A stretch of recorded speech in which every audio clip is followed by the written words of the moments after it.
도쿠가와 막부 측의 가신 가츠카이슈와 신정부군의 수장 사이고 다카모리가 대담을 하는 장면입니다.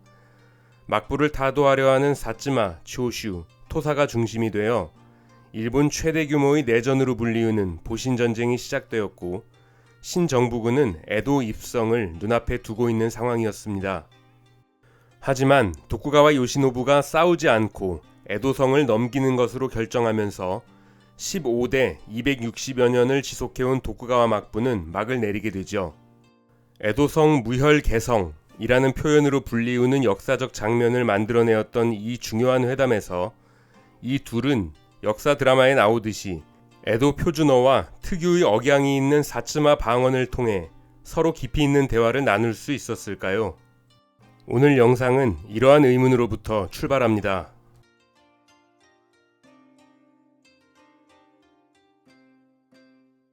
휴가 사도하라 출신 수행자였던 노다 센코인은 전국의 유명한 산지를 방문하며 약 6년 2개월에 걸친 수행 과정을 일본 구봉 수행일기라는 책으로 남겼는데요. 일본 민속사를 자세히 기록한 책으로 사료적 가치가 매우 높은 것으로 평가받고 있습니다. 일본 동북지방인 센다이번까지 방문한 노다는 자신의 일기를 통해 센다이 사람들이 말을 할 때 음성이 코에 걸리는 느낌이 나면서 무슨 이야기인지 한마디도 알아들을 수 없었다라고 적고 있습니다. 에도시대 당시 막부 최고 통치자인 쇼군을 대신해 일본 전역의 번을 돌면서 지방정치를 감찰하는 역할을 했던 준켄시와 동행하며 함께 여행했던 에도시대 지리학자 후루카와 고쇼켄은 자신의 저서 동유 잡기를 통해 다음과 같이 이야기하고 있습니다. 아이즈 와카마츠에 도착하였으나 아이즈 사람들의 언어를 이해하기 어려울 뿐만 아니라 그 사람들도 내가 하는 이야기를 이해하지 못하고 있다. 그뿐만이 아니라 아이즈 와카마츠를 기점으로 하여 북쪽으로 올라가면 전혀 말이 통하지 않았다면서 답답해하는 내용을 남기고 있습니다. 요네자와 인근에 도착한 후루카와는 말이 통하지 않아서 그런지 무슨 이야기를 해도 사람들이 대답이 없다며 하나다테 부근까지 올라오니 사람들이 대답은 하는데 서로 의미를 전혀 이해하지 못하는 상황을 재미있어 했다고 이야기하고 있습니다.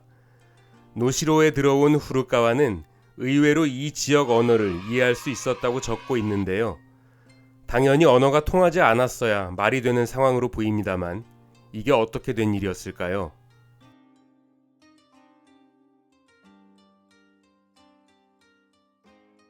에도시대 도쿠가와 막부 지배하에 있던 일본 전역의 다이묘들의 처지를 조롱하는 의미로 하찌우의 다이묘라는 표현이 있습니다. 하찌는 화분을 의미하고 우에는 심다라는 뜻을 가지고 있죠. 즉 화분에 심어놓은 다이묘라는 뜻인데요. 에도시대 유학자인 오규 소라이가 비슷한 처지에 놓여있는 무사들을 지칭하는 표현으로 사용하기 시작했습니다만 도쿠가와 막부의 명령에 따라 영지를 옮겨야 하는 다이묘들을 지칭하는 표현으로도 사용되었던 것입니다. 앞서 말씀드렸던 동유 잡기의 저자 후루카와 고쇼켄은 빗주 출신입니다. 일본의 서쪽과 동쪽이 연결되는 요충지 출신이었던 후루카와는 동쪽 지방과 서쪽 지방의 사투리에 어느 정도 정통했던 것으로 볼 수 있겠죠. 후루카와가 아키타현의 노시로를 방문했을 당시 영주가 사타케 가문이었는데요. 원래는 지금의 이바라키현에 해당되는 히타치 54만석을 소유하고 있던 사타케 요시노부가 도쿠가와 이에야스의 명령에 의해 1602년 아키타현의 노시로로 영지를 이전하게 되죠. 후루카와가 노시로를 방문했을 당시 말을 알아들을 수 있었던 것에 놀라워했던 이면에는 150년이 넘는 시차에도 불구하고 사타케 가문이 전봉가기 이전 지배했던 히타치 지방의 언어들이 노시로에서 여전히 살아있었기 때문으로 볼 수 있을 것 같습니다. 미야자키현 노베오카시의 사무라이 저택 밀집 지역에서는 최근까지 일본 동북지방 사투리의 흔적이 남아있었다고 하는데요. 원래 동북지방인 오슈, 이와키 타이라 지방을 지배하고 있었던 나이토 가문이 1747년 미야자키의 노베오카로 영지 이전을 했기 때문에 이 영향으로 동북지방 사투리가 1000km 이상 떨어진 먼 지방에서 살아 숨쉴 수 있었던 것으로 볼 수 있습니다. 여기에서 재미있는 포인트가 지배계층이 살았던 사무라이 저택 인근에 동북지방 사투리의 흔적이 남아 있었다는 것입니다. 다이묘가 영지 이전을 하게 되면 다이묘 자신, 가신들과 그 가족들만 이주하는 것이지 토착민들이 이동하는 것은 아니기 때문이었겠죠. 새로 부임해온 타지역 사무라이들과 토착민들 사이에 언어가 통하지 않아 서로 답답해하는 모습은 상상하는 것만으로도 재미있네요. 방송 서두에 노다 생꼬인이라는 수행자 이야기를 했었죠. 이 수행자가 호쿠리쿠 마루오카성 인근에서 사람들과 대화를 나누며 휴가 사투리와 동일해서 말이 통한다 라고 기록하고 있는데요.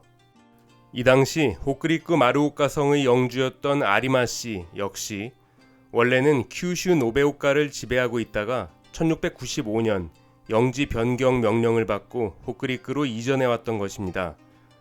수행자 노다 생꼬인이 미야자키현 노베오카 출신이었기 때문에 멀고 먼 타국에서 말이 통하는 매직을 경험할 수 있었던 것입니다.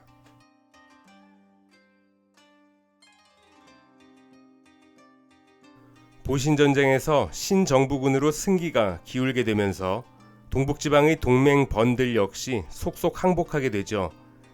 이들이 항복하는 과정에서 협상을 진행하기 위해 파견된 사츠마 출신 구로다 기요타카는 아키타번 번사와談판하는 자리에서 해가 질 때까지 이야기를 나누었지만 말이 통하지 않아서 협상이 거의 진행되지 않았다고 기록되어 있습니다.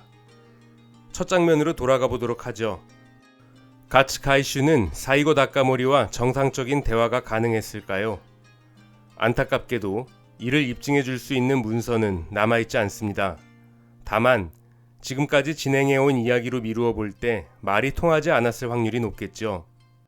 극단적으로 이야기하면 일본에 표류한 조선인 또는 중국인과 필담으로 대화를 나누는 것과 동일한 형태로 이야기를 나눌 수도 있었겠지만 그 당시 사무라이들은 한문식 표현을 이해할 수 있을 정도의 교양을 갖추고 있었기 때문에 조사, 조동사 등을 배제하고 문어체를 사용해 매우 경직된 형태의 대화를 나누는 경우가 많았던 것으로 분석하고 있습니다. 이세 신궁 참배를 위해 일본 전역에서 수백만 명이 몰려들었을 당시 일반 평민들은 어떻게 대화를 나누었을까요? 이 부분은 상상의 영역으로 남겨두면서 오늘 이야기 마치려고 합니다. 끝내기 전에 아오모리 지방에서 쯔가루 사투리로 대화하는 노인들의 음성을 한번 들어보시죠. 1975년에 녹음된 내용입니다. 어차피 일본어가 능숙한 분도 한마디도 못 알아들으니 일본어를 모르시더라도 기죽지 마시고 평소에 들어보신 표준 일본어 느낌과 비교만 해보시기 바랍니다. したらな、そこそこ、3月では、退治したもんな。または5月だの、5月羽根ずタウダにばたって、やっぱり昔ほら、PDバルやってこで、早くにば前にはね、3月、翌日では、扱う거기は、の、なは、삼복판대 하、で、이 이야기는 2021년 MDN 신쇼에서 발행된 유가메라레타 에도지다이 왜곡된 에도시대라는 책과 2009년 후쿠오카 현립대학 인간사회학부 기요에 실린 언어 불통의 열도로부터 단일 언어 발언회의 궤적이라는 제목의 논문을 참고하였습니다. 시청해주신 여러분 감사드립니다.